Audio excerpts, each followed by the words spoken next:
Welcome to our channel Yaadhumarivom. இந்த வீடியோவில் நாம் என்ன தெரிஞ்சுக்க போகிறோம்னு பார்த்தீங்கன்னா 1000 ஏரிகளின் நிலம் எதுன்னு தாங்க இந்த வீடியோவில் தெரிஞ்சுக்க போகிறோம். தெரிஞ்சுக்கலாம் வாங்க. நாம் பிறந்த ஊர் மட்டும் இல்லாமல் உலகத்தில் உள்ள அனைத்து ஊர்களிலுமே குளம், ஏரி, வாய்க்கால் போன்றவற்றை இருக்குதுங்க. இது ஒரு இயற்கையான விஷயந்தான்.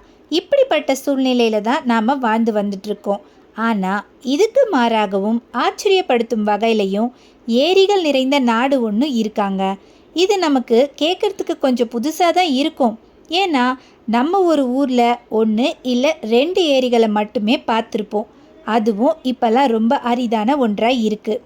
இன்றைய காலத்தை பொறுத்த வரையும் குளம், வாய்க்கால், ஏரி போன்றதை பார்க்குறதே ரொம்பவே கஷ்டமான ஒரு விஷயமாக இருக்குது. அதுபோல் இனி வரும் காலங்கள்லேயும் உள்ள பிள்ளைகளுக்கு இது பற்றி தெரியாமல் போகிறதுக்கான வாய்ப்பும் இருக்குது. ஸோ தண்ணீர் தட்டுப்பாடும் இப்போவே நமக்கு ஆரம்பிச்சிருச்சு. இந்த சூழ்நிலையில் தான் நாம் இருக்கும்போது 1000 ஏரிகள் நிலம் ஒன்று ஒரு நாடு இருக்குது அப்படின்னா அது என்ன நாடு தெரியுங்களா? அதுதான் ஃபின்லாண்ட். ஃபின்லாண்டில் மட்டும் தோராயமாக 1,68,000 ஏரிகள் இருக்குதாங்க.